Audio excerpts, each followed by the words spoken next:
গতকালকেও দেখলাম নারায়ণগঞ্জে, আমরা দেখলাম ব্যবসায়ীকে সেখানে গিয়ে চাঁদার দাবিতে তাকে বিভিন্ন টেনে হেসচেনা করে বের করা হয়েছে।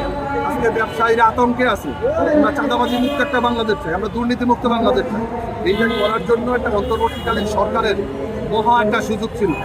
তারা একটা চিরুনি অভিযানের কথা বলছেন। দেখেন তো আপনি, এই যে কয়েকদিন আগে শুনলাম যে চিরুনি অভিযান, কি চিরুনি অভিযান, এই চিরুনিতে কি বাজলো? আমাদের স্বরাষ্ট্রমন্ত্রী চিরুনি অভিযান পরিচালনা করবে, তার নিজের মাথায় তো চুল নাই, কোথায় চিরুনি চালাবে? আমরা দেখেছি যে এর আগে সেই টেবিল হ্যান্ড, ওনার টেবিল হ্যান্ডও ব্যর্থ হয়েছে, চিরুনি অভিযানও ব্যর্থ হয়েছে। এবার উচিত স্বরাষ্ট্র উপদেষ্টারও চলে যাওয়া, তারও থাকার কোনো সুযোগ নাই। তিনি আইন শৃঙ্খলার নিয়ন্ত্রণে ব্যর্থ হয়েছে। গ্রাম অঞ্চলের অবস্থা খুবই খারাপ, চুরি ডাকাতির কারণে প্রতিদিন নিত্য নৈমিত্তিক ঘটনা।